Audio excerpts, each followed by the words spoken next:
Kona mama. Mazodya sadza ndasiya muchiti ndikapedza kuwacha ndoya ndodya nemwana. Sadza? Ndandasiya sadza ndikati kandapedza kuwacha nekudidza ugadhe ndoya ndopa mwana. Ndaimirira izvo zvanai maoko inga unawo ekubika. Mwana ari kuchema nzara mama. Ngawamwe fanaka mazuva zvotokurudzirwa nzi wana ngawamwe kusvika 2 years chaidzo.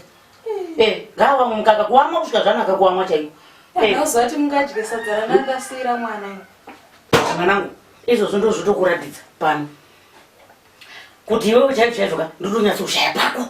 Kunyatsokushayira pako chaipo muroora. Unoziva baba waya unoona kuti zvara wakwa. Ko ndo president. President wepamba pano. Wanotonga. Baba waya wanotonga pano wachitonga nekodzero dzawo dzekutonga. Zvaunoziva zvese ichi ndochida kuzwa ichida kuitwa so ichida kuitwa so apana kuwakwa ichi ndo president. Baba mogara muchizvitaura. Anditi iniwo zvevice. Ndini vice president. Fanaka iko huku. Kwangu ndo kwandotonga uko. Wazvona? Ndo kwandotonga kwese kuti fanaka izvi nesadza sakaona tatorija. Ndo kwangu kwandotonga kumapoto kudidini kwese uko hembe dzawachwa ere zvinhu zvaita sei. Mabasa. Ndando zvinzwisisa. Wako murume ndiye youth leader. Ndogara chikutaura. Ndiye youth leader. Ngombe dzavharirwa ere, mbudzi pane ine zamu, pane iri kurwara ere huku, ida kubayiwa ere, iri jongwe ndokuda kuuraiwa tikamubvunza muriwo kuti huku ndiye youth leader. Anoita zvechidiki zvese izvi. Zvine iwewe ndakanyatsa kushaya kuti chinangwa chekunyatsa kuuya mumusha munomu wakauya kuti uda kuita basa ripiwe.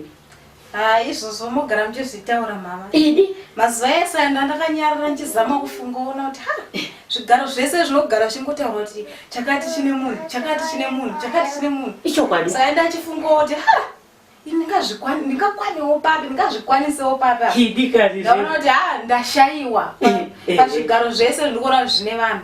Ini changu hapana asi inini mazuva ese ndatora nguva nchifunga ndikaona kuti aiwa kuti ndikwane pasingadi kukwaniwa ka. Ndaona kuti hazvingaiti. Ichokwadi asi kuti wakabva kuwanhu. Ndakabva kuwanhu. Handina kuuya kuzoti ndipesanise vanhu vane zvigaro zvavandoda kuti ngandipfekere pane chinochi aiwa. Saka ndaona kuti aiwa zvekupinda pazvigaro zvine vanhu aiwa zvinokonzesa mutauro. Saka ichandangofunga nje kuti sezvo zvigaro zvese zvakazara regai ndiitewo president opposition party.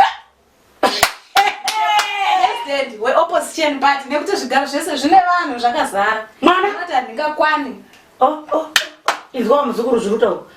Opposition party yakutaurwa namai wako yekuda kubika ega mapoto. Kuti zvinhu zviri opposite kufuraya. Kuti nhuhwidza neonyeni ini kukanga. Ndaona kuti zvigaro zvazara. Musone wakazara. Musone wakazara munokwana nemusone nemuboora musone uri munhu. Ndikatouya nyama kuya matemba. Iwe pana hazviti. Handina zvotozviri zvinobvumirwa zvotozviri. Ukaona waita shungu dzekuda kukanga, ukaona une shungu dzekuda kuyaka nyama kumapenyu. Wombonyatsa kunokanga ikoko, wombonyatsa kuzviitira zvotozviri pamusha pano. Pano hazviti zvotozviri muro.